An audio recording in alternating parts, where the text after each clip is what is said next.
অর্থমন্ত্রী, আপনি এখন আপনার বক্তৃতার অবশিষ্ট অংশ স্থাপন করুন। ধন্যবাদ মাননীয় স্পিকার। ক্রীড়া উন্নয়ন, ক্রীড়া খাতকে বিনোদন নয় বরং ক্রিয়েটিভ অর্থনীতির অধীনে আয় ও কর্মসংস্থানমুখী একটি পূর্ণাঙ্গ অর্থনৈতিক খাত হিসেবে গড়া হবে।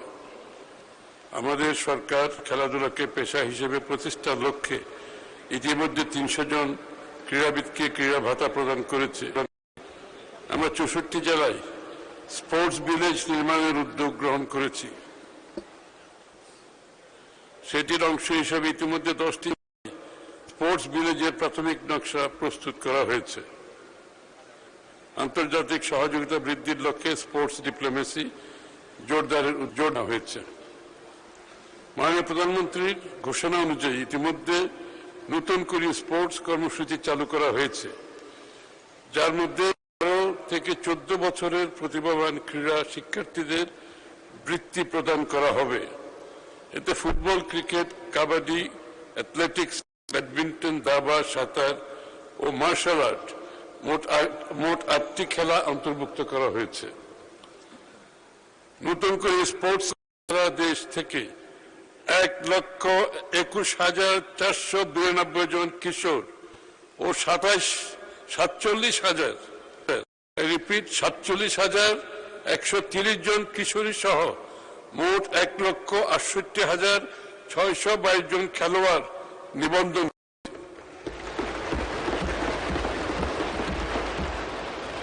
এই লক্ষ্যে আগামী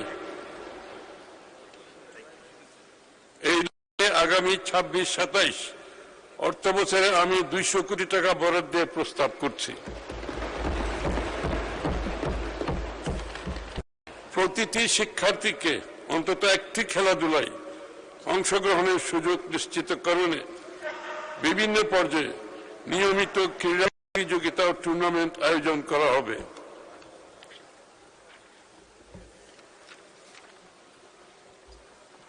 মাননীয় স্পিকার, বিনিয়োগ, শিল্প ও বাণিজ্য,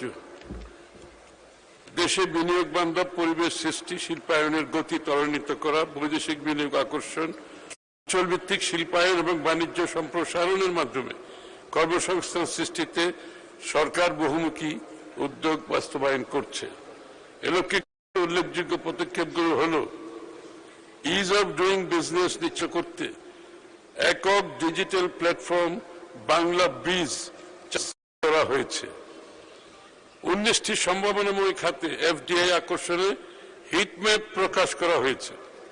পটুয়াখালী ও যশোরে নতুন ইপিজেড স্থাপনের কাজ চলমান রয়েছে, যেখানে প্রায় 2.5 লক্ষ কর্মসংস্থানের সুযোগ সৃষ্টি হবে।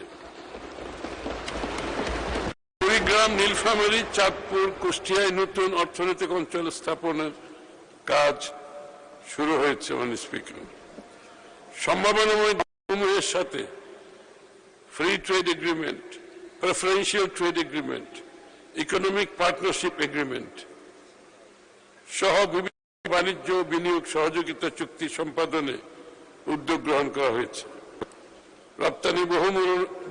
রপ্তানি বহুমুখীকরণের লক্ষ্যে আর্থিক খাতকে ব্যাংক গ্যারান্টির বিপরীতে শুল্কমুক্ত পণ্য খালাস সুবিধা প্রদান করা হয়েছে।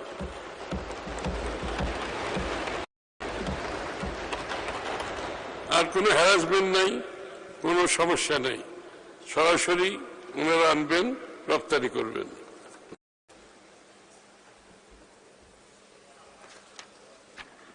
কৃষিজাত পণ্য, লাইট ইঞ্জিনিয়ারিং, ফার্মাসিউটিক্যালস, ইলেকট্রনিক্স, স্বর্ণ সহ সম্ভাবনাময় সকল শতভাগ রপ্তানিমুখী খাতকে কাস্টম বন্ডের সুবিধা অথবা শুল্কমুক্তভাবে ব্যাংক গ্যারান্টির সুবিধা আওতায় পণ্য আমদানির সুযোগ প্রদান করা হয়েছে। ওনাদের বন্ডের মাধ্যমে মাল আসবে, রপ্তানি, মাঝখানে আর কিছু নাই। জ্বালানি সাশ্রয়ী ইলেকট্রিক বাস, ট্রাক, বাইক ও স্কুটার উৎপাদনে নীতিগত সহায়তা দরের প্রদানের উদ্যোগ নেওয়া হয়েছে। বেসরকারি খাতে ঋণ প্রবাহ সহজীকরণে বাংলাদেশ ব্যাংক ৬০,০০০ কোটি টাকার স্টিমুলাস প্যাকেজ 2026 ঘোষণা করেছে, যার মধ্যে ৪১,০০০ কোটি টাকা ফাইন্যান্সিং তহবিল, ১৯,০০০ কোটি টাকা বাংলাদেশ ব্যাংকের নিজস্ব তহবিল। এই তহবিলের আওতায় 5টি প্যাকেজ নিম্নরূপ: বন্ধ কলকারখানা চালুকরণ ও সেবা খাতের জন্য 20,০০০ কোটি টাকা, কৃষি ও গ্রামীণ কর্মকাণ্ডে 10,০০০ কোটি টাকা, সিএমএসএমই খাতে 5,০০০ কোটি টাকা, রপ্তানি বহুমুখীকরণে 3,০০০ কোটি টাকা এবং উত্তরবঙ্গের সদস্যদের জন্য সুখবর, উত্তরবঙ্গকে কৃষি হাব হিসাবে গড়ে তুলতে 3,০০০ কোটি টাকা। এটি কেন্দ্রীয় ব্যাংকের স্বকীয়তা অক্ষুণ্ণ রেখে রাজস্ব নীতি মুদ্রানীতির মধ্যে সুসমন্বয়ের মাধ্যমে অর্থনীতিতে প্রাণ ফিরিয়ে আনা এবং কর্মসংস্থান তৈরির লক্ষ্যে সরকারের গৃহীত একটি অনন্য প্রচেষ্টা।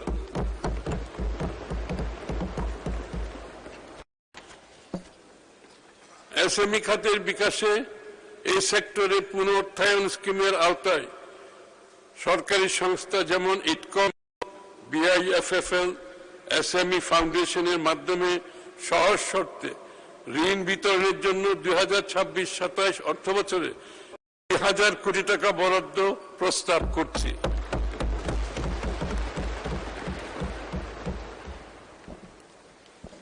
স্থানীয় সরকার ও গ্রামীণ উন্নয়ন। মাননীয় স্পিকার, গ্রামীণ যোগাযোগ ব্যবস্থা উন্নয়ন, নগর ও গ্রামীণ সেবা সম্প্রসারণ এবং জলবায়ু সহনশীল গড়ে তুলতে স্থানীয় সরকার প্রতিষ্ঠান সমূহের মাধ্যমে বিভিন্ন উন্নয়ন কার্যক্রম বাস্তবায়ন করা হচ্ছে। এ লক্ষ্যে গৃহীত পদক্ষেপ হল সুপেয় পানি, শতভাগ স্যানিটেশন, ড্রেনেজ, আধুনিক বর্জ্য ব্যবস্থাপনা কার্যক্রম সম্প্রসারণ, গ্রামীণ সড়ক, সেতু, কালভার্ট নির্মাণ ও রক্ষণাবেক্ষণ কার্যক্রম জোরদার করুন, সড়ক, সেতু, গ্রোথ সেন্টার, সাইক্লোন সেন্টার নির্মাণের মাধ্যমে যোগাযোগ ব্যবস্থা ও দুর্যোগ সহনশীলতা বৃদ্ধি করা, জলবায়ু সহনশীল অবকাঠামো নির্মাণ ও ভূ উপরিস্থ পানি ব্যবহার বৃদ্ধি করা। এটা খুবই গুরুত্বপূর্ণ বিষয়। ডিজিটাল জন্ম মৃত্যু নিবন্ধন কার্যক্রম শক্তিশালীকরণ, সিটি কর্পোরেশন ও পৌরসভা সমূহে বর্ষার আগে জলাবদ্ধতা নিরসনে খাল পুনঃখনন, ড্রেন সংস্কার, পানি নিষ্কাশন ব্যবস্থা জোরদার করা হয়েছে।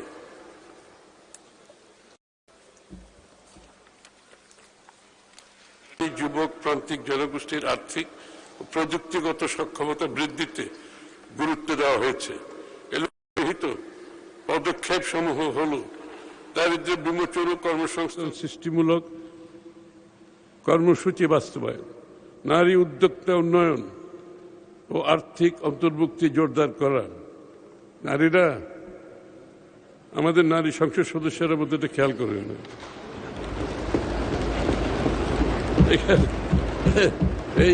এই বাজেটে নারীর বিরাট একটা অংশ রয়ে গেছে। ক্ষুদ্র প্রান্তিক কৃষক, নারী ও যুবকদের দক্ষতা উন্নয়ন, সহজ ঋণ প্রাপ্তি ও কৃষি প্রক্রিয়াজাতকরণ কার্যক্রম সম্প্রসারণ, ডিজিটাল সেবা সম্প্রসারণের মাধ্যমে অন্তর্ভুক্তিমূলক টেকসই প্রবৃদ্ধি ত্বরান্বিত করা। ডিজিটালটা সারা বাংলাদেশেই অনুপ্রবেশ ঘটবে বিভিন্ন কার্যক্রমের মধ্যে। মাননীয় স্পিকার, গ্রামীণ কর্মসংস্থান ও আত্মকর্মসংস্থান তৈরিতে সমবায় ভিত্তিক কার্যক্রম জোরদার করা হয়েছে। স্থানীয় সরকার ও পল্লী উন্নয়ন বাবদ আগামী 26-27 অর্থবছরে 41,352 কোটি টাকা বরাদ্দের প্রস্তাব পেশ করছে।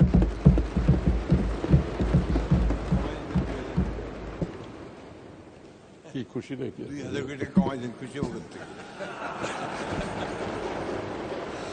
মাননীয় স্পিকার, দেশের অর্থনৈতিক প্রবৃদ্ধি ত্বরান্বিত, যোগাযোগ ব্যবস্থা আধুনিকীকরণ এবং নগর পরিবহন ব্যবস্থার দক্ষতা বৃদ্ধির লক্ষ্যে সরকার সমন্বিত অবকাঠামো উন্নয়ন কার্যক্রম বাস্তবায়ন করছে। একই সঙ্গে নিরাপদ, পরিবেশ বান্ধব, প্রযুক্তি নির্ভর পরিবহন ব্যবস্থা গড়ে তুলতে সরকার বিভিন্ন উদ্যোগ গ্রহণ করেছে, যেমন মহাসড়ক উন্নয়ন, গুরুত্বপূর্ণ অর্থনৈতিক করিডোর, 4 লেনে উন্নীতকরণ, সমন্বিত যোগাযোগ কাঠামোর মধ্যে একটি মাল্টি মোডাল হাব গড়ে তোলা, সড়ক নিরাপত্তা জোরদারের লক্ষ্যে 94টি উন্নয়ন প্রকল্প বাস্তবায়ন, দুর্ঘটনা রোধে সেফটি সিস্টেম অ্যাপ্রোচ ভিত্তিক বাংলাদেশ সড়ক নিরাপত্তা প্রকল্পের কার্যক্রম পুনরায় চালু করা, অটোমেটেড ফিটনেস সার্টিফিকেট ব্যবস্থা এবং পেশাজীবী চালকদের প্রশিক্ষণ কার্যক্রম জোরদার, প্রায় 3000 কিলোমিটার জাতীয় এক্সপ্রেসওয়ে গ্রিড গড়ে তুলতে সম্ভাব্য করিডোর চিহ্নিত করুন। এটা একটি গুরুত্বপূর্ণ বিষয়। রিং রোড ও রেডিয়াল রোড নির্মাণের মাধ্যমে ঢাকার যানজট নিরসন, 6টি মেট্রো রেল লাইনের সমন্বয়ে আধুনিক গণপরিবহন নেটওয়ার্ক গড়ে তোলা এবং মেট্রো রেলের সঙ্গে সংযুক্ত মনোরেল ভিত্তিক ফিডার নেটওয়ার্ক নির্মাণ, পুরনো বাস পর্যায়ক্রমে ইলেকট্রিক বাস দ্বারা প্রতিস্থাপন হবে।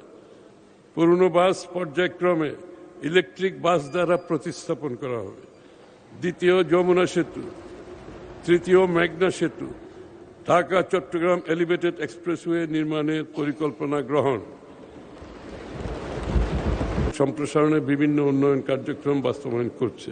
একই সঙ্গে যাত্রী ও পণ্য পরিবহনে রেলপথকে অধিক কার্যকর, প্রযুক্তি নির্ভর করে তোলার জন্য বিভিন্ন পদক্ষেপ গ্রহণ করা হয়েছে, যেমন সকল জেলাকে রেল নেটওয়ার্কের আওতায় আনা এবং বন্দর সমূহের সাথে রেল যোগ সম্প্রসারণ।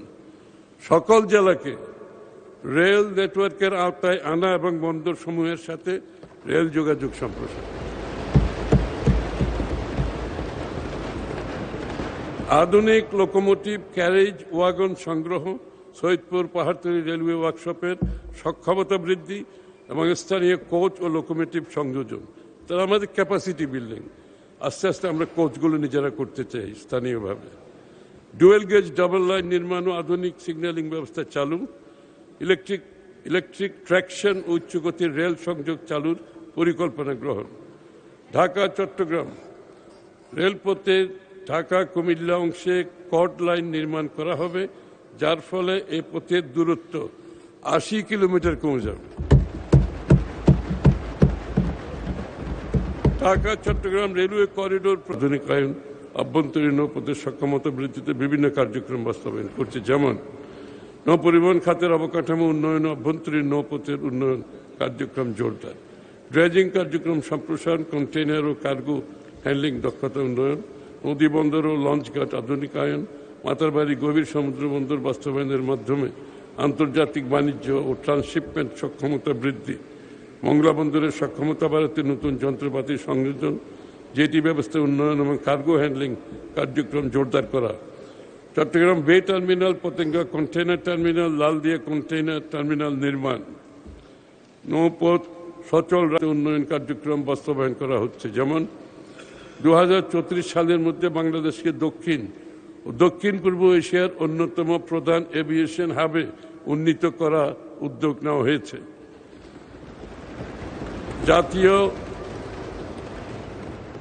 জাতীয় এয়ার কানেক্টিভিটি গ্রিড গড়ে তোলা, ঢাকা চট্টগ্রাম সিলেট আন্তর্জাতিক বিমানবন্দরকে পূর্ণাঙ্গ লজিস্টিক্স ও যাত্রী হাবে উন্নীতকরণ,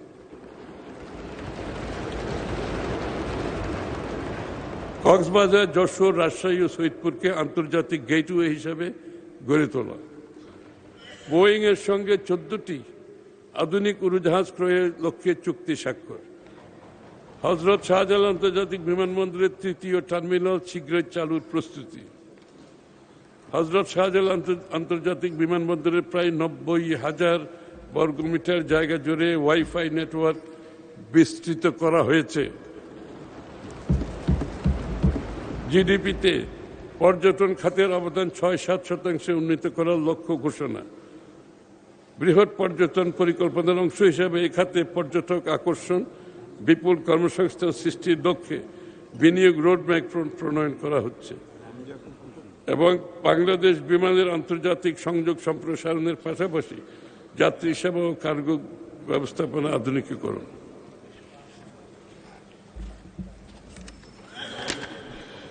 দেশের ব্যবসা বাণিজ্য সরবরাহ ব্যবস্থা ইত্যাদির গুরুত্ব বিবেচনায় যোগাযোগ অবকাঠামো উন্নয়ন বাবদ আগামী ২৬-২৭ অর্থ বছরে ৬০,৭৩০ কোটি টাকা বরাদ্দের প্রস্তাব পেশ করছি মাননীয় স্পিকার।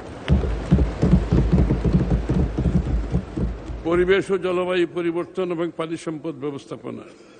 মাননীয় স্পিকার, বাংলাদেশ জলবায়ু পরিবর্তন জনিত অভিঘাতের অন্যতম ক্ষতিগ্রস্ত দেশ। বৈশ্বিক তাপমাত্রা বৃদ্ধি, সমুদ্রপৃষ্ঠের উচ্চতা বৃদ্ধি, লবণাক্ততা, ঘূর্ণিঝড়, বন্যাসহ নানাবিধ প্রাকৃতিক দুর্যোগজনিত অভিজ্ঞতা জর্জরিত আমাদের লক্ষ্য ভবিষ্যৎ প্রজন্মের জন্য একটি বাসযোগ্য বাংলাদেশ গড়ে তোলা। এই উদ্দেশ্য পূরণে আমাদের সরকার ব্যাপক কর্মসূচি বাস্তবায়ন করছে, যেমন আগামী 5 বছরে সারা দেশে 25 কোটি বৃক্ষরোপণের কর্মসূচি বাস্তবায়ন করা হবে।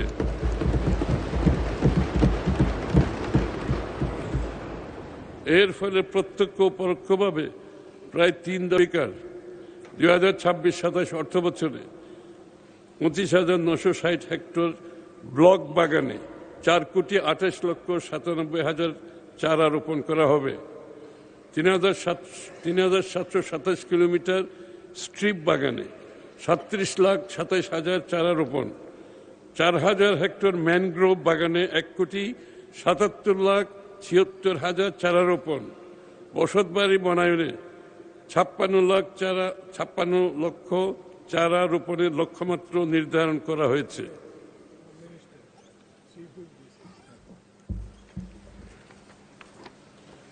ওয়ান চাইল্ড ওয়ান ট্রি কর্মসূচির আওতায় সরকারি প্রাথমিক বিশ্ববিদ্যালয়ের শিক্ষার্থীদের মাধ্যমে নিজ বাসায় বা আঙ্গিনায় 1 কোটি বৃক্ষরোপণের কর্ম পরিকল্পে বায়ু দূষণ কমাতে 15টি CAMS ক্যাম্পস এবং 16টি CCAMS এর মাধ্যমে নিয়মিত বায়ুর মান পর্যবেক্ষণ করা হবে।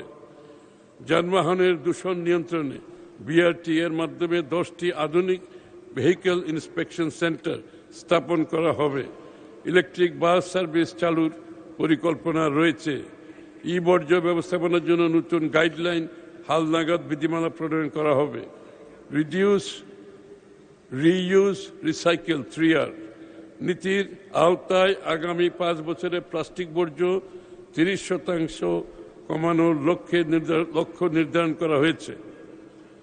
জলবায়ু পরিবর্তনের অভিঘাতের গভীরতা ও ব্যাপ্তি বিবেচনায় বাংলাদেশ জলবায়ু পরিবর্তন ট্রাস্টের অধীনে আগামী 26-27 অর্থ বছরে 100 কোটি টাকা বরাদ্দের প্রস্তাব করছি।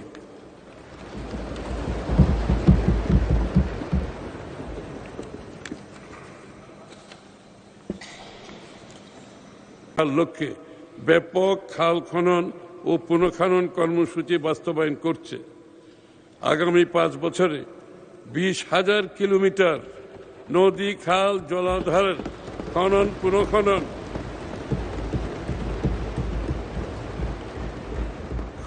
পুনঃখনন কর্মসূচি বাস্তবায়ন করা হবে, যার মধ্যে ইতিমধ্যে 6,598 কিলোমিটার খাল খননের কার্যক্রম চলমান রয়েছে।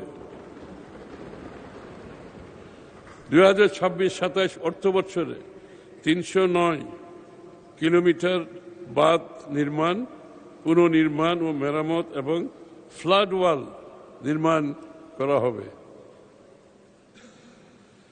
484 কিলোমিটার নদ নদীর নাব্যতা বৃদ্ধি ও ডুবোচর অপসারণের লক্ষ্যমাত্রা নির্ধারণ করা হয়েছে। নদী পুনরুদ্ধার কর্মসূচির আওতায় প্রতিটি বিভাগে অন্তত একটি নদী বা জলাশয় দখলমুক্ত ও পুনরুজ্জীবিত করার পরিকল্পনা রয়েছে। ধলেশ্বরী, লোহজং, আলাইকুড়ি, বগুড়া, সালতা, সুতাং, বাঘখালী, বারনই নদী পুনরুদ্ধার এবং পানি প্রবাহ নিশ্চিত করা হচ্ছে। হাওর বাওর অঞ্চলের সমন্বিত উন্নয়ন ও উপকূলীয় এলাকায় লবণাক্ততা নিরসন করার কার্যক্রম গ্রহণ করা হচ্ছে। পদ্মা ব্যারেজ প্রকল্প একনেক কর্তৃক অনুমোদিত হয়েছে।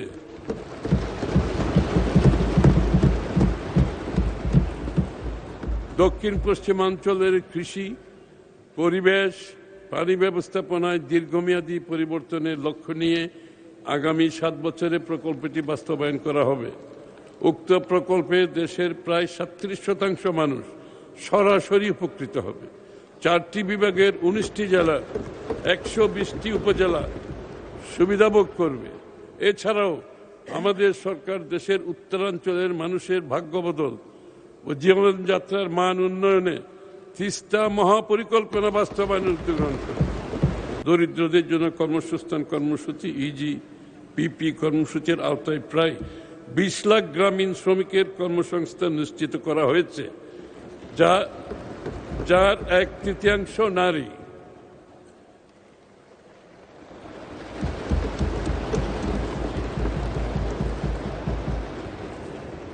চলতি অর্থবছরে সামাজিক নিরাপত্তা কর্মসূচির আওতায় কাজের বিনিময়ে টাকা কাবিটা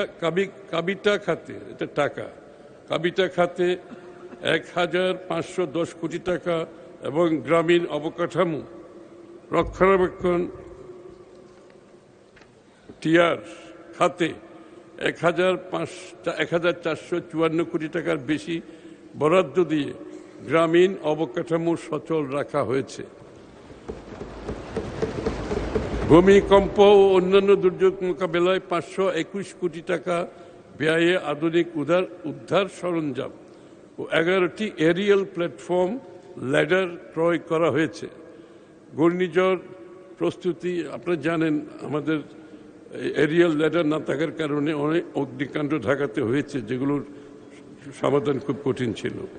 ঘূর্ণিঝড় প্রস্তুতির কর্মসূচি সিপিপির জন্য 100 বেতার সংযোগ ব্যবস্থা নিশ্চিত করা হয়েছে। দুর্যোগ ব্যবস্থাপনা ত্রাণ মন্ত্রণালয়ের জন্য আগামী 2026-27 অর্থ বছরে 10,350 কোটি টাকা বরাদ্দের প্রস্তাব করছে। নারী ও শিশু উন্নয়ন, নারীর ক্ষমতায়নই উন্নয়নের নির্দেশক।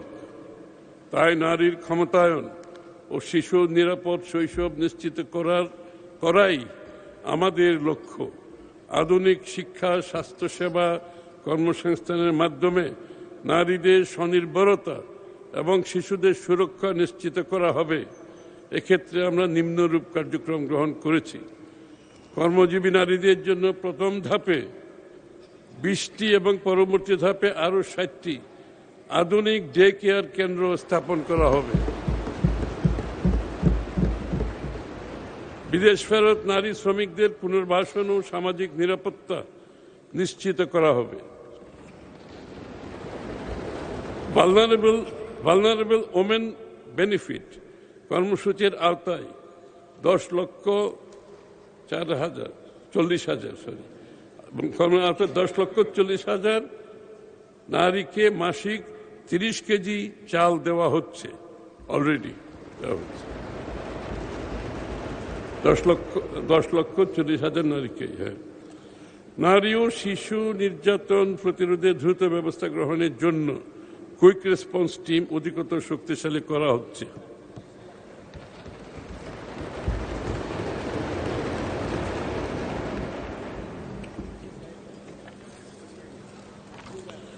পথ শিশু ও ঝুঁকিপূর্ণ শিশুদের দীর্ঘমেয়াদী পুনর্বাসন করা হচ্ছে। ঝুঁকিতে থাকা সুবিধাবঞ্চিত ও বিপন্ন শিশুদের সুরক্ষায় বর্তমানে দেশের 17টি জেলায় 33টি সমন্বিত শিশু পুনর্বাসন কেন্দ্র পরিচালিত হচ্ছে। নারী ও শিশু উন্নয়ন খাতে মহিলা ও শিশু বিষয়ক মন্ত্রণালয়ের অনুকূলে মহিলা ও শিশু বিষয়ক মন্ত্রণালয়ের অনুকূলে আগামী 26-27 অর্থ বছরে 5,196 কোটি বরাদ্দ রাখার প্রস্তাব করছি। ধর্মীয় স্বাধীনতা ও সম্প্রীতি, মাননীয় স্পিকার, আমরা ধর্মীয় বিভাজনের বিপরীতে সংহতি ও সাম্যে বিশ্বাস করি। সরকারের নির্বাচনী অঙ্গীকার বাস্তবায়নে ধর্মীয় স্বাধীনতা ও সম্প্রীতি নিশ্চিতকরণ, মূল্যবোধ ও নৈতিকতা সৃষ্টি, সকল ধর্মীয় প্রধানের সামাজিক মর্যাদা, জীবনমান উন্নয়ন সুষ্ঠুভাবে হজ সম্পাদন, হজ কার্যক্রম সম্পাদন, ইসলামী গবেষণা কার্যক্রম, নৈতিকতা ও ধর্মীয় মূল্যবোধ প্রতিষ্ঠা ইত্যাদি কার্যক্রম বাস্তবায়ন করা হচ্ছে। মসজিদের ক্ষেত্রে ইমাম, মুয়াজ্জিন ও খাদেমকে মোট 10,000 টাকা এবং অন্যান্য ধর্মীয় প্রতিষ্ঠানের পুরোহিত ও সেবায়েতকে মোট 8,000 টাকা মাসিক ভিত্তিতে প্রদান করা হচ্ছে। এই পর্যন্ত মোট 6,438টি ধর্মীয় প্রতিষ্ঠানে কর্মরত 9,500 জনকে মাসিক সম্মানী উৎসব ভাতা প্রদান করা হয়েছে। পর্যায়ক্রমে এ সুবিধা সব ধর্মীয় উপাসনালয়ে সম্প্রসারণের পরিকল্পনা রয়েছে। প্রাথমিকভাবে আগামী বাজেটে এ বাবদ 1,081 কোটি টাকা বরাদ্দ রাখার প্রস্তাব করছি।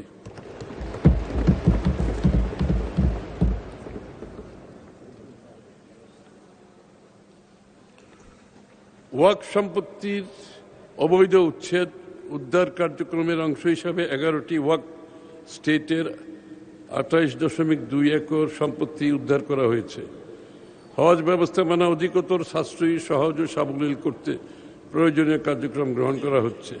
আগামীতে ইমাম, মুয়াজ্জিনকে প্রশিক্ষণের লক্ষ্যমাত্রা বৃদ্ধির কার্যক্রম হাতে নেওয়া হয়েছে।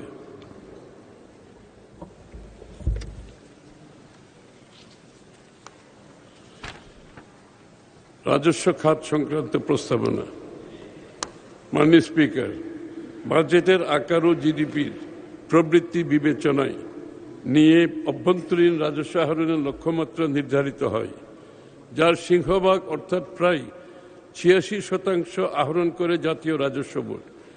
বিভিন্ন বৈশ্বিক অস্থিতিশীলতার মধ্যেও আমাদের রাজস্ব আদায়ের প্রবৃদ্ধি অব্যাহত রয়েছে।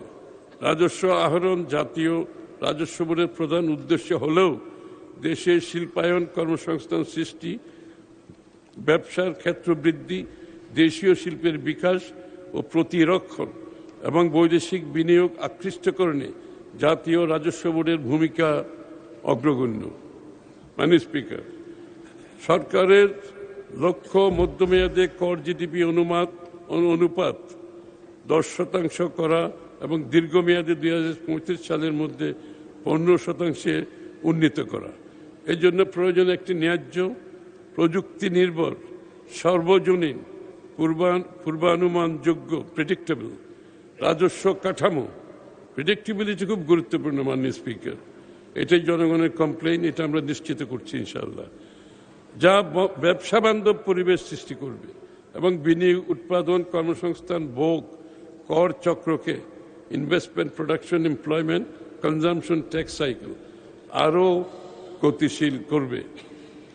আমাদের রাজস্ব ব্যবস্থার মূল চ্যালেঞ্জসমূহ হল নিম্ন কর জিডিপি অনুপাত, কর অব্যাহতির বিস্তৃত সংস্কৃতি, ক্ষুদ্র কর ভিত্তি, কর ফাঁকি ও ডিজিটালাইজেশনের ঘাটতি। এই চ্যালেঞ্জসমূহ বিবেচনায় নিয়ে প্রস্তাবিত বাজেটে কর ভিত্তি সম্প্রসারণ, কর ফাঁকি রোধ, কর অব্যাহতি ধীরে ধীরে হ্রাস করা এবং রাজস্ব ব্যবস্থায় এন্ড টু এন্ড অটোমেশনের মাধ্যমে কর প্রদান পদ্ধতি সহজীকরণ, ব্যবসা বান্ধব নীতি সংস্কারের রূপরেখা গ্রহণ করেছি। অটোমেশন অত্যন্ত গুরুত্বপূর্ণ। মাননীয় স্পিকার, এটার মাধ্যমে স্বচ্ছতা ফিরিয়ে আনা খুব সহজ হবে। এই বাজেট সেই দীর্ঘমেয়াদী রূপান্তরের ভিত্তি স্থাপন করবে, যা আমাদের অর্থনীতিকে আরও শক্তিশালী, অন্তর্ভুক্তিমূলক ও প্রতিযোগিতা সক্ষম করে তুলবে। আয়কর সংক্রান্ত বাজেট প্রস্তাবনা। ব্যক্তি শ্রেণীর করদাতাদের জন্য আগামী 5 বছরের জন্য প্রগতিশীল কর কাঠামো প্রস্তাব। আমরা এবার দীর্ঘ 5 বছরের ঘোষণা একসাথে দিচ্ছি, যাতে করে প্রেডিক্টেবিলিটি থাকে। করদাতাগণ যাতে ভবিষ্যতে মধ্যমেয়াদে তাদেরকে কী হারে কর পরিশোধ করতে হবে তা সঠিকভাবে প্রেডিক্ট করতে পারে, সে লক্ষ্যে ব্যক্তি করদাতাদের জন্য আগামী 5 বছরের আয়কর হার প্রস্তাব করছি। করসীমা, করমুক্ত আয়সীমা। মাননীয় স্পিকার, মূল্যস্ফীতি ও জীবনযাত্রার ব্যয় বৃদ্ধির বাস্তবতা বিবেচনায় আগামী 5 বছরের জন্য ব্যক্তি শ্রেণীর করদাতাদের নিম্নরূপ করমুক্ত আয়ের সীমা প্রস্তাব করছি। কর বর্ষ 2026-27 এবং 27-28 3,75,000 টাকা, 28-29, 29-30 4 লক্ষ টাকা, 30-31 4,50,000। এগুলো বাড়িয়ে দেওয়া হয়েছে ভবিষ্যতের ইনফ্লেশন ইত্যাদির চেষ্টা করে।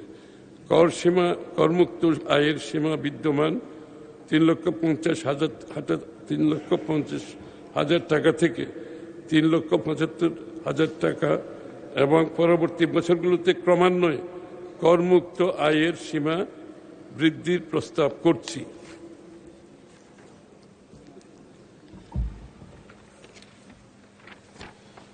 নিম্নোক্ত বিশেষ শ্রেণীর করদাতাগণের করমুক্ত আয়ের সীমা নিম্নরূপ। বিশেষ শ্রেণীদের জন্য আরও বেশি করমুক্তকরণ করা হয়েছে। করদাতার বিশেষ শ্রেণী 26-27 এবং 27-28, 28-29 এবং 29-30 এভাবে আছে, 3 ভাগে ভাগ করা আছে। নারী করদাতা ও 65 বছর ও তদূর্ধ্ব বয়সের সিনিয়র সিটিজেন 26-27-এ 4,25,000, 28-29-এ 4,50,000, 30-31-এ 5 লক্ষ টাকা। তৃতীয় লিঙ্গের করদাতা ও প্রতিবন্ধী করদাতা 26-27 এবং 27-28-এ 5 লক্ষ টাকা, 28-29-এ 5,25,000 টাকা, 30-31-এ 5,75,000 টাকা। গ্যাজেটভুক্ত যুদ্ধাহত মুক্তিযোদ্ধা, গ্যাজেটভুক্ত জুলাই যোদ্ধা 26-27, 27-28 5,25,000 টাকা, 28-29, 29-30 5,50,000 টাকা, 30-31 6 লক্ষ টাকা। প্রতিবন্ধী ব্যক্তির পিতামাতা ও আইনানুগ অভিভাবক প্রত্যেক প্রতিবন্ধী সন্তান বা পোষ্যের জন্য 50,000 টাকা হারে আরও বেশি করমুক্ত করা হয়েছে। ব্যক্তি শ্রেণীর কর 2026-27, 27-28 কর বর্ষের জন্য কর হার ব্যক্তি শ্রেণীর প্রথম 3,75,000 টাকা পর্যন্ত মোট আয়ের উপর 0 কর, পরবর্তী 3 লক্ষ টাকা পর্যন্ত মোট আয়ের 10%,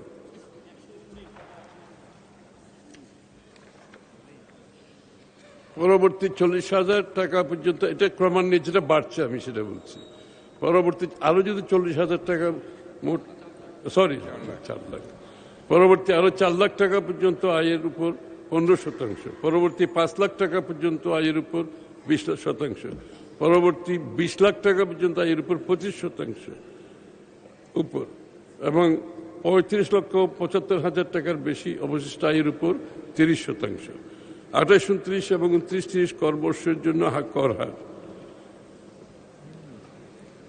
প্রথম না পড়লে হয়, এটা পড়ার দরকার নেই, আছে এটা করা আছে, বলা আছে, দরকার নেই। 30-31 কর বর্ষের জন্য কর হার এটাও বলা আছে, এটা বোধহয় না হলে হয়। কর্পোরেট কর, মাননীয় স্পিকার, এবারের বাজেটে কর্পোরেট কর পরিপালন ব্যবস্থা সহজ ও ব্যবসা বান্ধব করা, অনলাইনে আয়কর রিটার্ন দাখিল ও কর পরিশোধের ব্যবস্থা করা, অতিরিক্ত নিয়মের বেড়াজাল থেকে করদাতাদের রেহাই দেওয়া, ব্যবসার অনুমোদন যোগ্য খরচ বাড়িয়ে এবং উৎসে কর কর্তন না করার কারণে খরচ অগ্রাহ্য করার বিদ্যমান বিধান বিলোপ করার মাধ্যমে করদাতার করযোগ্য আয় কমানো এবং কর দায় কমানোর ব্যবস্থা নেওয়া হয়েছে। এটা আসলে যেটা বোঝাতে চেয়েছে, ওনাদের যেগুলো খরচ অনেকগুলো যেগুলো আগে অ্যালাউ করতো না, বিভিন্ন খরচ, এগুলো এখন অ্যালাউ করলে ওনাদের কর কমে যাবে, এটাই মিন করছে। সেই সাথে অডিটের জন্য কর মামলা নির্বাচন এবং উৎসে কর যাচাইয়ের জন্য নির্বাচনের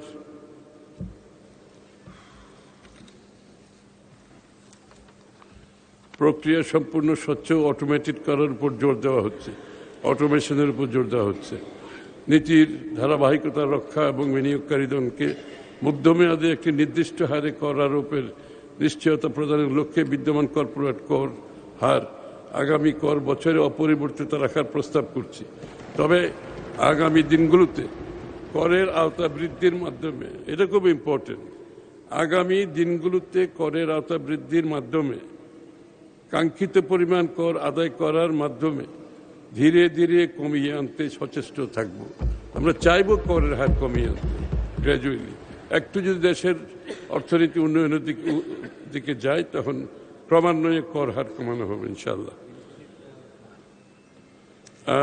আয়কর ছাড় প্রদান, মূল্যস্ফীতি ও জীবনযাত্রার ব্যয় কমাতে নিত্য প্রয়োজনীয় দ্রব্য ও কৃষিপণ্য কর ছাড়, কৃষিপণ্যে কর ছাড়। সরকার দেশের প্রতিটি ব্যক্তি ও পরিবারের জীবনযাত্রার মান উন্নতির লক্ষ্যে নিত্য প্রয়োজনীয় 7টি পণ্যের উপর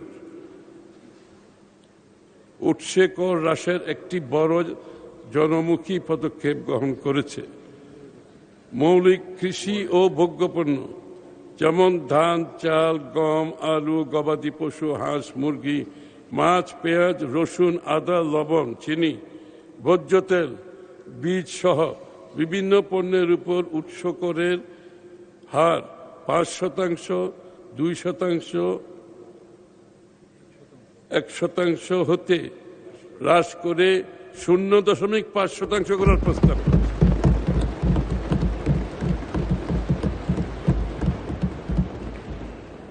এটা অত্যন্ত গুরুত্বপূর্ণ।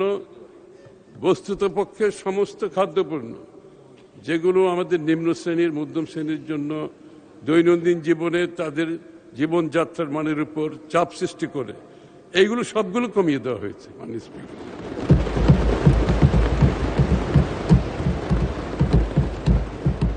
এগুলো তো সরকার অনেক ট্যাক্স হারাবে, কিন্তু আমরা তো জনগণের নির্বাচিত সরকার।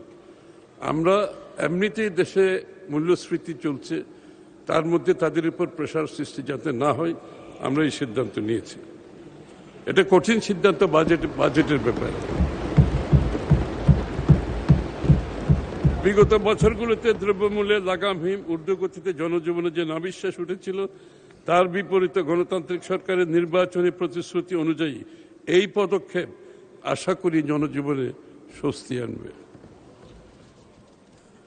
সাধারণ জনগণকে স্বস্তি প্রদানের জন্য অন্যান্য যে সকল গুরুত্বপূর্ণ ক্ষেত্রে উৎসে কর হ্রাস করার প্রস্তাব করা হয়েছে তা এই মহান সংসদের নিকট উত্থাপন করছি মাননীয় স্পিকার।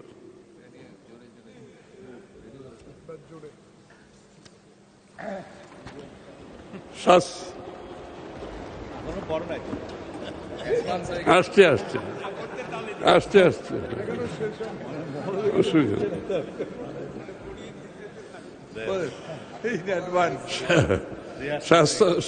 স্বাস্থ্য খাতে কর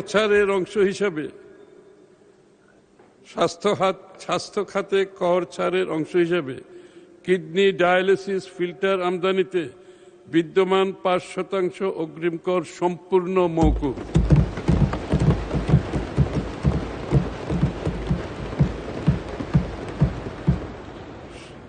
শারীরিকভাবে বিশেষ চাহিদা সম্পন্ন ব্যক্তিবর্গের ব্যবহারের জন্য আমদানিকৃত 15টি পণ্যের অগ্রিম আয়করের হার 2% থেকে 1% আনা হয়েছে।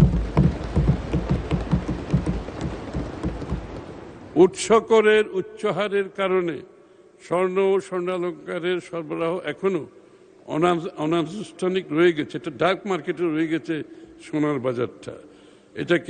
এটাকে মেইন স্ট্রিমে আনার জন্য এই ব্যবসাকে আনুষ্ঠানিক খাতে এনে সরকারের রাজস্ব আদায় বাড়ানোর লক্ষ্যে স্বর্ণ ও স্বর্ণালঙ্কার সরবরাহে উৎস করের 5% থেকে 0.5% করা হয়েছে। আমরা আশা করছি যে ডার্ক মার্কেটে সোনার ব্যবসা চলে সেখান থেকে আমরা বেরিয়ে আসতে পারব। কম্পিউটার, পরিবেশ বান্ধব যোগাযোগ ব্যবস্থা নিশ্চিত কল্পে ইলেকট্রিক বাস ও ট্রাক এবং ইলেকট্রিক চার্জিং স্টেশন আমদানির ক্ষেত্রে উৎস কর হার 5% হতে সম্পূর্ণ প্রত্যাহার।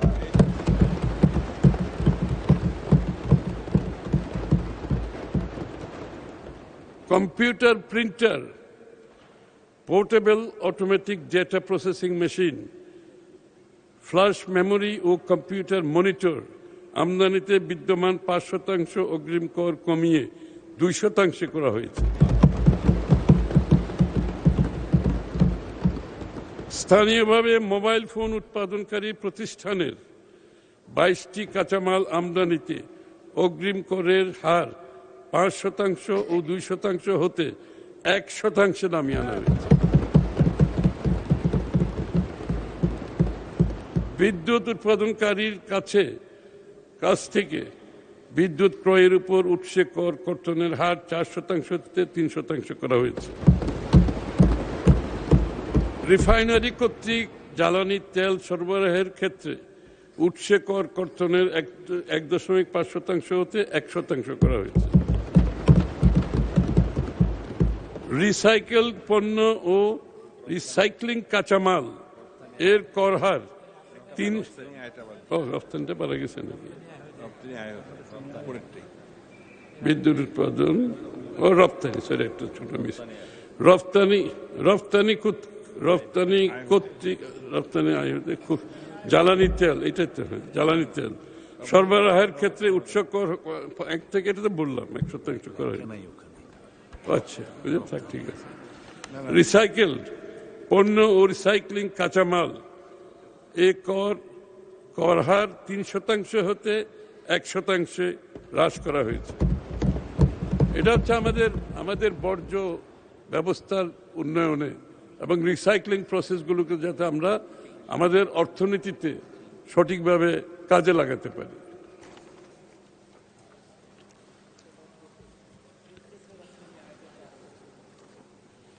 বিটিআরসি কর্তৃক প্রাপ্ত রেভিনিউ শেয়ার, লাইসেন্স ফি এবং চার্জের উপর প্রযোজ্য 20% উৎসে কর প্রত্যাহার করা হয়েছে।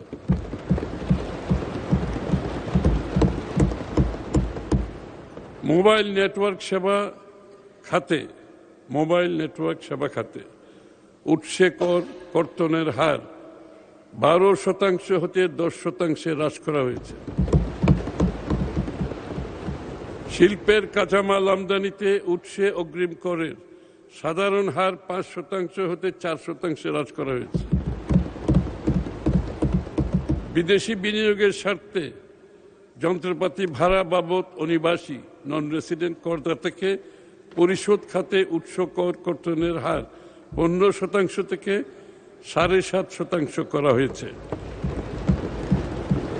বীমা খাতে রি-ইন্স্যুরেন্স প্রিমিয়াম বাবদ খরচ কমানোর স্বার্থে অনিবাসী করদাতাকে পরিশোধিত বীমা প্রিমিয়াম হতে উৎসে কর কর্তনের হার 10% হতে 5% করা হয়েছে। শিল্প স্থাপনে বিনিয়োগের ব্যয় কস্ট অফ ফান্ড কমানোর স্বার্থে বিদেশি ঋণের সুদের উপর উৎসে করের 20% হতে 10% হ্রাস করা হয়েছে, হ্রাস করার প্রস্তাব করছে। এই পদক্ষেপগুলো ব্যবসার নগদ বাড়াবে, তাদের লিকুইডিটি বাড়াবে, ভোক্তা পর্যায়ে মূল্যস্ফীতির চাপ কমাবে, ভোক্তারা লাভবান হবে। ফলস্বরূপ শিল্প ব্যবসায় বিনিয়োগ বৃদ্ধি পাবে, যেটা আমাদের টপ প্রায়োরিটি আজকে। উৎস করকে ন্যূনতম করের পরিবর্তে অগ্রিম কর হিসেবে বিবেচনা করা, এটা একটা গুরুত্বপূর্ণ সিদ্ধান্ত। মাননীয় স্পিকার, এতদিন করযোগ্য আয় কম থাকা সত্ত্বেও উৎসে কর্তৃত কর বাধ্যতামূলক ন্যূনতম কর হিসেবে বিবেচনা করা হতো, যা ব্যবসায় পুঁজির সংকট তৈরি করত। সরকার এই বিধান বাতিল করে উৎসে করকে অগ্রিম কর হিসাবে গণ্য করার আন্তর্জাতিক বিধান চালু করছে।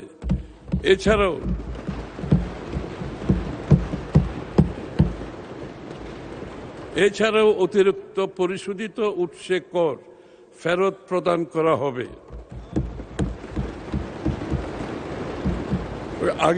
আগের মতো ফেরত না, অটোমেটেড ফেরত।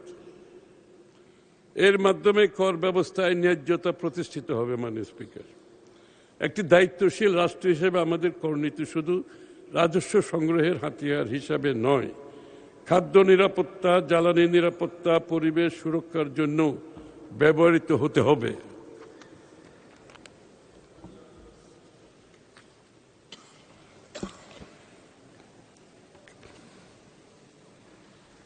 কি বাদ গেল নাকি একটা?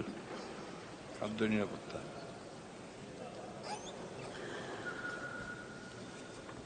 73-74 তো ঠিক আছে। হ্যাঁ, আমি তো বাদ গেল।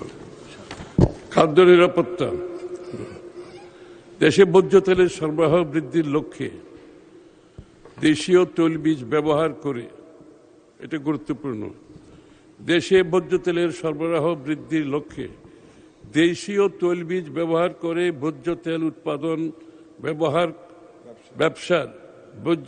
উৎপাদন ব্যবসার কর হার প্রথম 5 বছরের জন্য সম্পূর্ণ অব্যাহতি, পরবর্তী 3 বছর 50% এবং পরবর্তী 2 বছর 25% অব্যাহতি দিয়ে 10 বছরের জন্য সুবিধা প্রদান করা হয়েছে। এতে করে আমাদের দেশীয় বীজ দিয়ে, দেশীয় পণ্য দিয়ে আমরা যাতে তেল আমরা করতে পারি, এই তেলটা যাতে আমদানি করতে না হয়। এগুলো আমাদের এই খাওয়ার প্যাটার্নও হয়তো চেঞ্জ হয়ে যেতে পারে। নবায়নযোগ্য জ্বালানি, পরিবেশ বান্ধব, সাশ্রয়ী ও টেকসই সৌর বিদ্যুৎ উৎপাদনকে উৎসাহ প্রদানের জন্য 2035 সাল পর্যন্ত সৌর বিদ্যুৎ খাতে 0% কর হার প্রস্তাব করছি।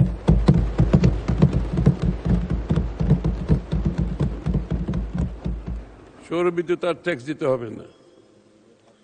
একই সাথে সৌর বিদ্যুৎ, হাত ব্যথা হচ্ছে, এখনো তো শেষ হয় নাই। একই সাথে সৌর বিদ্যুৎ বিলের উপর, এটা আরো ইন্টারেস্টিং, একই সাথে সৌর বিদ্যুৎ বিলের উপর ব্যবহারকারীদের কনজিউমার সৌর বিদ্যুৎ বিল পরিশোধের বিপরীতে 5% কর রেয়াত সুবিধা প্রদানের প্রস্তাব করছি। অর্থাৎ যারা সৌর বিদ্যুৎটা ব্যবহার করবে তারা 5% রেয়াত সুবিধা পাবে। মানে সৌর বিদ্যুতের দিকে একটা বিশাল প্রকল্প সরকারের আছে। সকল ধরনের ইলেকট্রিক ভেহিকেল ইভি বিআরটিএতে রেজিস্ট্রেশন ও নবায়নের ক্ষেত্রে বিদ্যমান অগ্রিম আয়করের পরিমাণ 2 লাখ টাকা হতে কমিয়ে ইলেকট্রিক গাড়ির 200, 300, 400 এবং 400 কিলোওয়াটের বেশি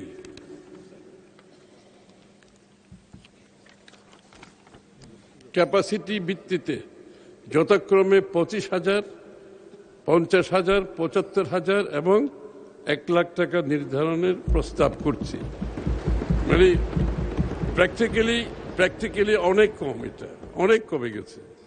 এটা আমাদের ইভি ভেহিকেলকে আমরা এনকারেজ করার চেষ্টা করছি সরকারের পক্ষ থেকে।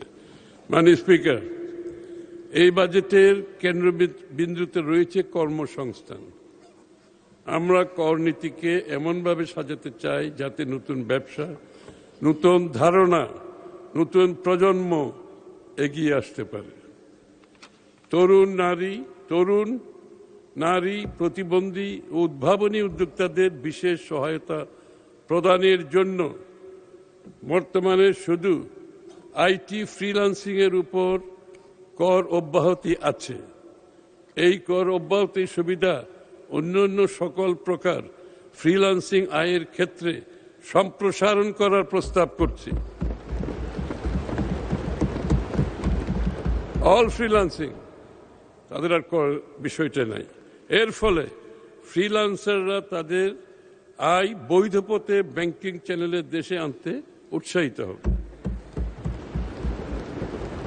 তরুণদের উদ্ভাবনী কাজে উৎসাহ যোগাতে সকল ধরনের কন্টেন্ট ক্রিয়েশন হতে আয়কে করমুক্ত করার প্রস্তাব করছি।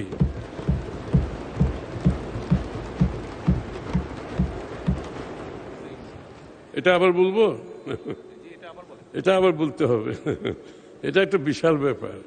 আমাদের দেশে যারা কন্টেন্ট ক্রিয়েট করে তাদের উপর যে ধরনের আয় কর ছিল সেটা সম্পূর্ণভাবে উঠিয়ে দেওয়া হয়েছে। কারণ আমাদের দেশের ইয়াং জেনারেশনরা এখানে এত ভালো করছে, এটা দেশের জন্য যেরকম উপকার, তারা বাইরের থেকে প্রচুর বৈদেশিক মুদ্রা নিয়ে আসতে পারবে। তারুণ্যকে প্রাধান্য দিয়ে স্টার্ট আপ, উদ্ভাবনী উদ্যোগ, প্রযুক্তি নির্ভর ব্যবসা এর ক্ষেত্রে টার্নওভার ট্যাক্স 0% করার প্রস্তাব করছে। স্টার্ট আপে কোনো টার্নওভার ট্যাক্স হবে না, থাকবে না। এসএমই উদ্যোক্তাদের 50 লাখ টাকা পর্যন্ত টার্নওভার এবং নারী প্রতিবন্ধী উদ্যোক্তাদের 70 লাখ টাকা পর্যন্ত টার্নওভার হতে অর্জিত আয় করমুক্ত করার প্রস্তাব করছি।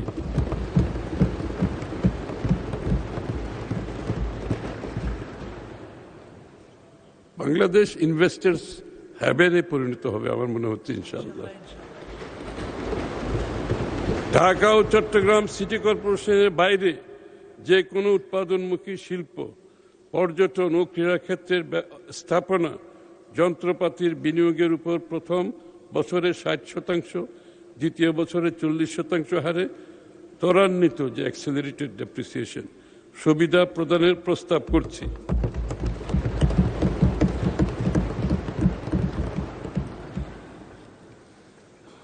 মাননীয় স্পিকার, করদাতাদের দাতব্য জনকল্যাণমূলক কাজে দান করাকে উৎসাহ প্রদান করতে কর রেয়াত প্রদানের অংশ হিসেবে স্বাস্থ্য, প্রতিবন্ধী সেবা, ক্যান্সার, অটিজম, ডায়াবেটিস, থ্যালাসেমিয়া ও সামাজিক কল্যাণে নিয়োজিত 11টি জনকল্যাণমূলক প্রতিষ্ঠানের তালিকা অনুমোদনের প্রস্তাব করা হয়েছে।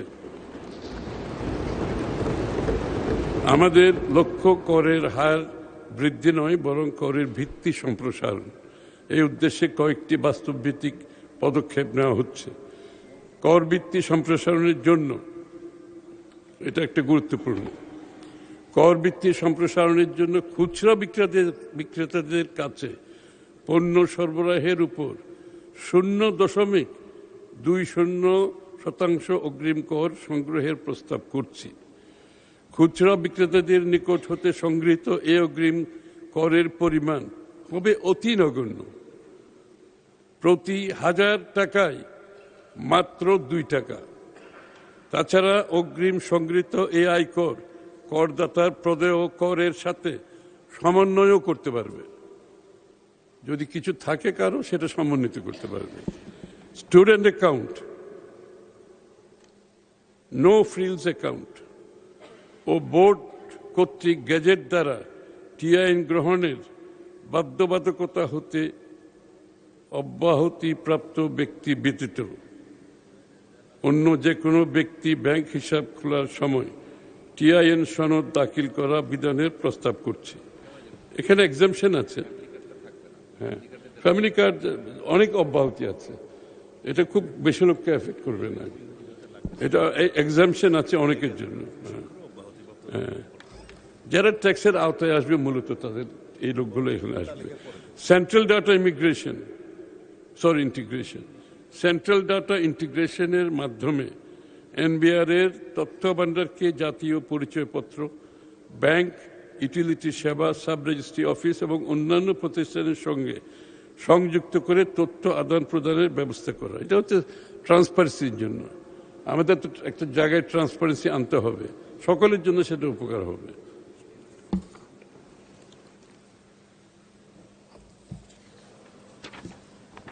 সেরা করদাতা সম্মাননা পুরস্কার। মাননীয় স্পিকার, করদাতাদের যথাযথ সম্মান ও স্বীকৃতি প্রদানের মাধ্যমে সামাজিকভাবে সম্মানিত করা, সকলকে কর প্রদানে উৎসাহিত করার লক্ষ্যে সেরা করদাতা পুরস্কার নীতিমালা 2026 প্রণয়নের উদ্যোগ নেওয়া হয়েছে। এই নীতিমালার ভিত্তিতে খাতভিত্তিক সর্বোচ্চ 22টি সহ মোট 67 জন করদাতাকে সেরা করদাতার পুরস্কার প্রদান করা হবে। এটা খালি আমরা পুরস্কার মানে আগের মতো একটা ভিআইপি কার্ড দিলে এরকম কিছু না। আসলে ওনাদেরকে সামাজিকভাবে, জাতীয়ভাবে তাদেরকে সম্মান দেওয়া হবে। এটা আমরা বিস্তারিত বলছি না সময়ের অভাবে। আমদানি রপ্তানি শুল্ক কর। মাননীয় স্পিকার, টেকসই প্রবৃদ্ধি, বিনিয়োগ বান্ধব পরিবেশ ও কর্মসংস্থান সৃষ্টি এবং জনসাধারণের জীবনযাত্রার মান উন্নয়নে 26-27 অর্থ বছরের বাজেটে আমদানি রপ্তানি শুল্ক কর বিষয়ে প্রণীত প্রস্তাবসমূহ আমি আপনার মাধ্যমে এই মহান জাতীয় সংসদে উপস্থাপন করছি। খাতভিত্তিক প্রস্তাবনা, বিনিয়োগ, কর্মসংস্থান ও রপ্তানি খাত, বাণিজ্য প্রসার ও বিনিয়োগ আকর্ষণে মুক্ত বাণিজ্য অঞ্চল প্রতিষ্ঠা। মাননীয় স্পিকার,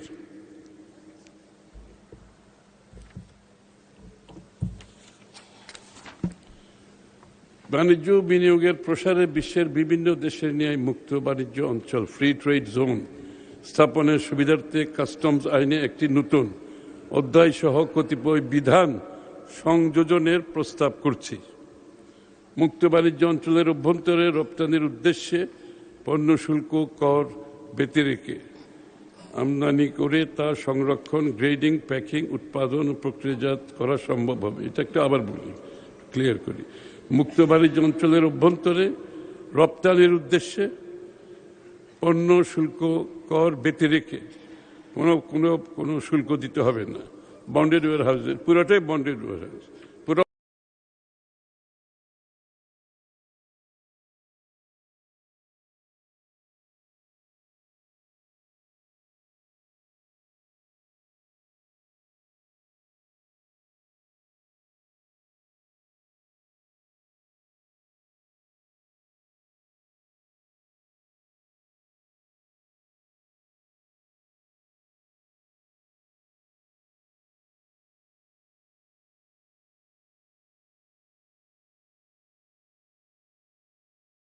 সরকারি অফডক ও আইসিডি পরিচালনার জন্য বিদ্যমান নীতিমালায় মালিকানাধীন শেয়ারের পরিমাণ সর্বোচ্চ 49% থাকার বিধান বিলোপ করার প্রস্তাব করছি। স্থাপন সংক্রান্ত বিধিমালা প্রণয়ন।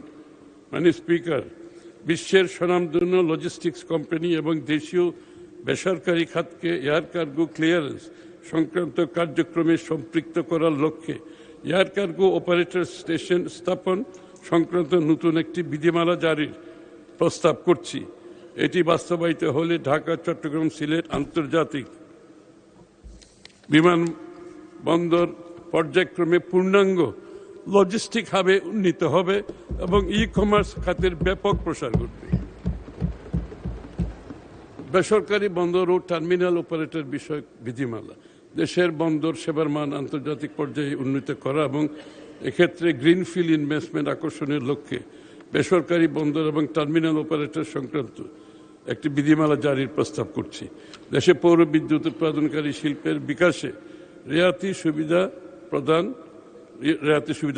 মাননীয় স্পিকার, নবায়নযোগ্য টেকসই জ্বালানির সবচেয়ে গুরুত্বপূর্ণ নিরাপদ উৎস সৌর বিদ্যুৎ খাতের প্রসার। এই খাত সংশ্লিষ্ট গুরুত্বপূর্ণ উপকরণ সমূহ আমদানিতে প্রযোজ্য আমদানি শুল্ক, রেগুলেটরি শুল্ক, সম্পূরক শুল্ক এবং আগাম কর 0% করে একটি নতুন প্রজ্ঞাপন জারি করার প্রস্তাব করছি। এই খাতের ধারাবাহিক ও দীর্ঘমেয়াদী উন্নয়নের স্বার্থে এই প্রজ্ঞাপনটি 30 জুন 2031 পর্যন্ত বলবৎ রাখার প্রস্তাব করছি। অর্থাৎ নবায়নযোগ্য যে আমরা এনার্জি চাচ্ছি সেটাকে পুরোপুরিভাবে সমর্থন করে এই সিদ্ধান্তগুলি নেওয়া হয়েছে। এটা 2031 পর্যন্ত বলবৎ থাকবে, যাতে করে ইনভেস্টররা তারা সিদ্ধান্ত নিতে সহজ হয় তাদের পক্ষে।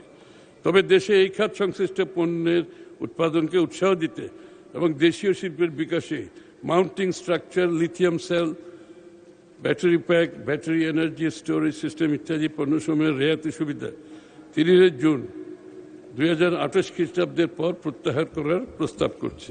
আমাদের দেশে কিছু শিল্প আছে, তাদের প্রোটেকশনের জন্য এটা করা হয়েছে।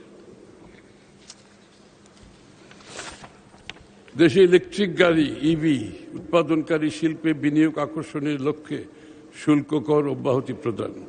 মাননীয় স্পিকার, জীবাশ্ম ফসিল ফুয়েল নির্ভর পরিবহনের বিকল্প হিসাবে দেশে পরিবেশ বান্ধব ইলেকট্রিক গাড়ি উৎপাদনে এবং ইলেকট্রিক গাড়ির যন্ত্রাংশ স্থানীয়ভাবে উৎপাদনের লক্ষ্যে শুল্ক কর রেয়াতি সুবিধা প্রদান করে একটি নতুন প্রজ্ঞাপন জারির প্রস্তাব করছি। যে সকল প্রতিষ্ঠান 4 চাকা 4 হুইলার 3 চাকা 3 হুইলার বিদ্যুৎ চালিত যানবাহনের বড়ি তৈরি ওয়েল্ডিং পেইন্টিং অ্যাসেম্বলিং সম্পন্ন করার মাধ্যমে স্থানীয় পর্যায়ে উচ্চ মূল্য সংযোজন করবে তাদের ক্ষেত্রে উপকরণ ও যন্ত্রাংশ আমদানিতে 3% আমদানি শুল্ক ব্যতীত সকল প্রকার শুল্ক কর মওকুফের প্রস্তাব করছে। অন্যদিকে যে সকল প্রতিষ্ঠান পার্টস সংযোজন ও পেইন্টিং কার্যক্রমের মাধ্যমে স্থানীয় পর্যায়ে কিছুটা কম মূল্য সংযোজন করবে তাদের ক্ষেত্রে 15% আমদানি শুল্ক ব্যতীত অন্যান্য সকল প্রকার শুল্ক কর মওকুফের প্রস্তাব করছে।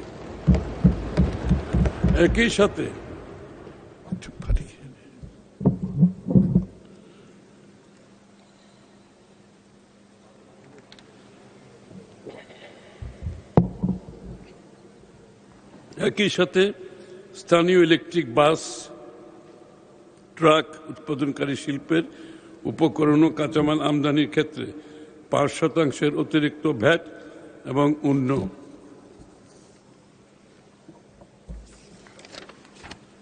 সকল প্রকার শুল্ক করাদি হতে সম্পূর্ণ অব্যাহতি প্রদান পূর্বক একটি নতুন প্রজ্ঞাপন জারির প্রস্তাব করছি। উপরোক্ত সকল রেয়াদি সুবিধা আগামী 30 জুন 2031 খ্রিস্টাব্দ পর্যন্ত বহাল রাখার প্রস্তাব করছি। একটা দীর্ঘমেয়াদী না হলে কেউ তো বিনিয়োগ করতে চাইবে না।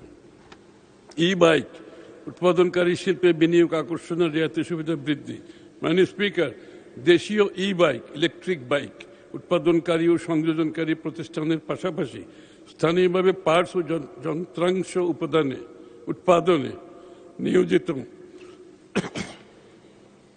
ভেন্ডর প্রতিষ্ঠানকেও উপকরণ আমদানিতে রেয়াতি সুবিধা প্রদানের প্রস্তাব করছি। ভেন্ডর যারা তাদেরকেও তো পার্টসগুলো বানানো আমাদের দেশের মধ্যে করতে হবে। এগুলো কনজিউমার ইলেকট্রনিক্স পণ্য উৎপাদনের শুল্ককার রেয়াতি সুবিধা দীর্ঘমেয়াদে বহাল রাখা। আমদানি নির্ভর প্রযুক্তি পণ্য যেমন mobile phone, refrigerator, freezer, air conditioner, washing machine, ATM, CCTV camera স্থানীয়ভাবে উৎপাদনপূর্বক সাশ্রয়ী মূল্যে সাধারণ ভোক্তাদের ক্রয় ক্ষমতার মধ্যে রাখা এবং এ খাতে রপ্তানি উৎসাহিত করানোর জন্য এ সকল পণ্য উৎপাদনের কাঁচামাল ও উপকরণ আমদানিতে বিদ্যমান শুল্ক ও কর অব্যাহতির সুবিধা আগামী 30 জুন 2030 পর্যন্ত বর্ধিত করার প্রস্তাব করছি।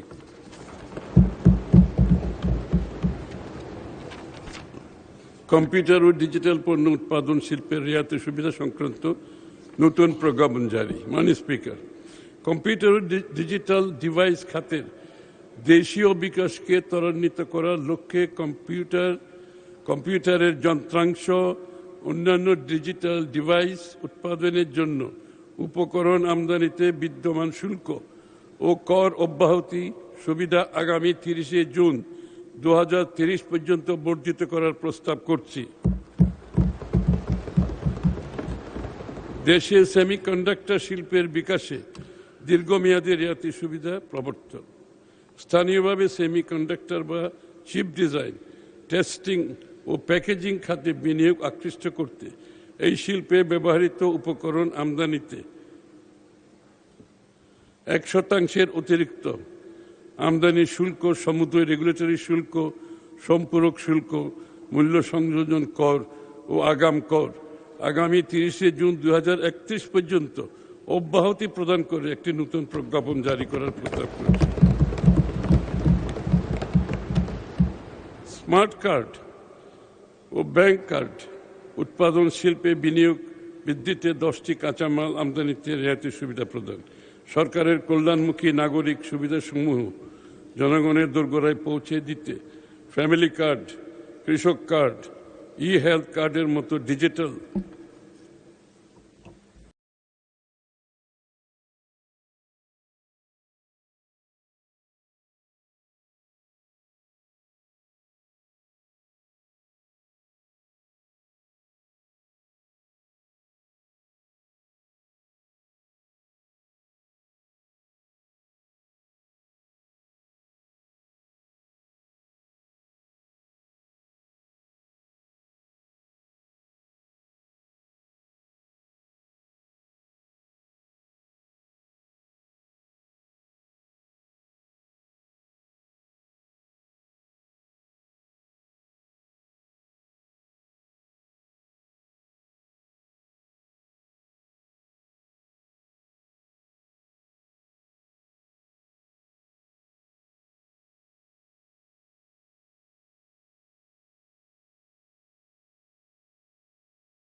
পণ্যের পরিবর্তে তারা তার জেনেরিক ক্যাটাগরির পণ্য আমদানির ক্ষেত্রে 0% রিয়ায়তি সুবিধা প্রদান করার প্রস্তাব করছে।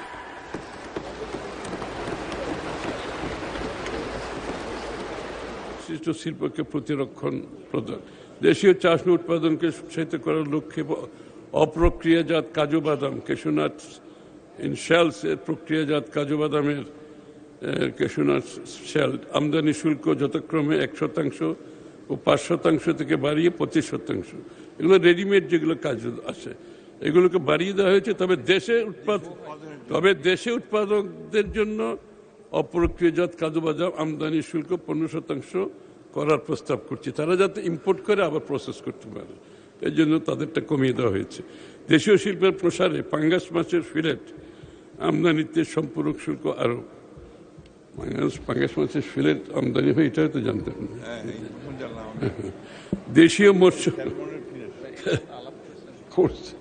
দেশীয় মৎস্য প্রক্রিয়াকরণ শিল্পের উপযুক্ত বাজার প্রতিরক্ষণ নিশ্চিত করার লক্ষ্যে আমদানিকৃত পাঙ্গাস মাছের ফিলেটের উপর 20% সম্পূরক শুল্ক আরোপের প্রস্তাব করছি। এটা আমদানিকৃত, দেশীয়টা না, এটা তো আমদানিকৃত। পোল্ট্রি, ডেইরি ও মৎস্য খাদ্য উৎপাদনকারী শিল্পের কাঁচামাল আমদানিতে রিয়ায়তি সুবিধা।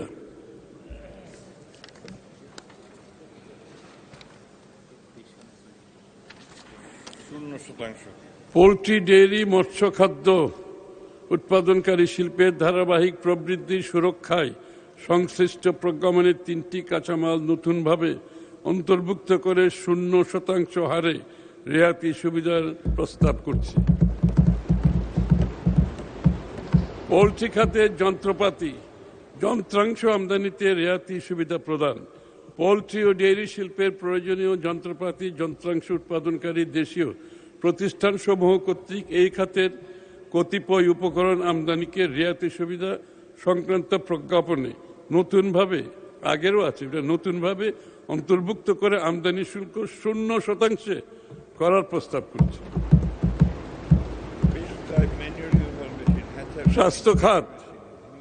স্বাস্থ্য খাত, চিকিৎসা যন্ত্রপাতি, যন্ত্রাংশ উৎপাদনকারী শিল্পের কাঁচামাল আমদানিতে রিয়ায়তি সুবিধা।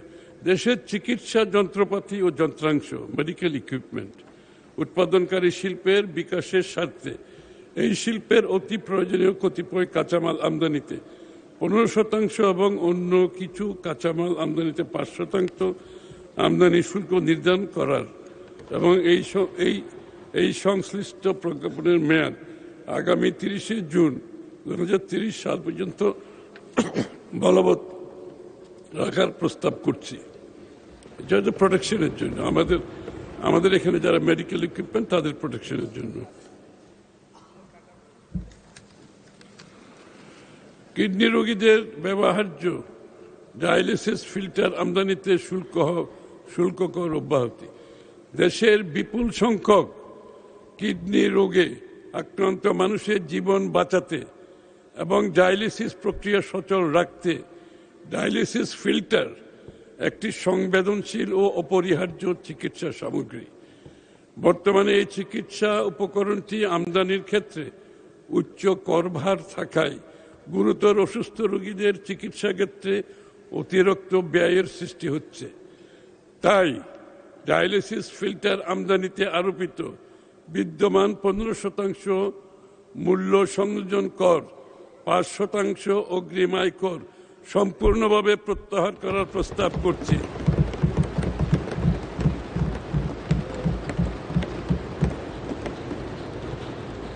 এর ফলে আয়কর, ভ্যাট, শুল্ক সুবিধা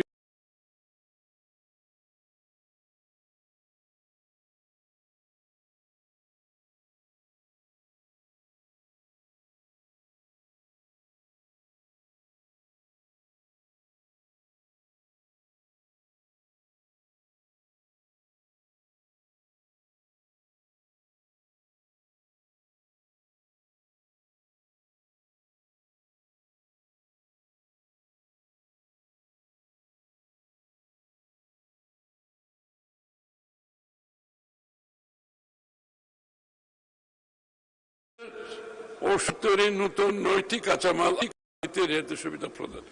মানে স্পিকার, দেশের ফার্মাসিউটিক্যাল শিল্পকে স্থানীয়ভাবে আন্তর্জাতিক মানের সাশ্রয়ী মূল্যের ক্যান্সার প্রতিরোধী ঔষধ উৎপাদনে সক্ষম ও স্বাবলম্বী করে তুলতে বিদ্যমান রেহাতি শুল্ক সুবিধার প্রজ্ঞাপনে কাঁচামাল আমদানির ক্ষেত্রে নতুন করে আরো 9টি উপকরণ যুক্ত করে আমদানি শুল্ক ও ভ্যাট 0% করার প্রস্তাব করছি। আমদানি শুল্ক 0% করার প্রস্তাব করছি।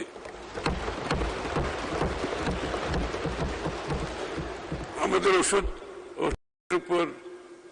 ওষুধের দ্রব্যের উপর একটা ভালো প্রভাব পড়বে আমরা আশা করছি আগামী দিনে, এবং এক্সপোর্ট হবে এটা।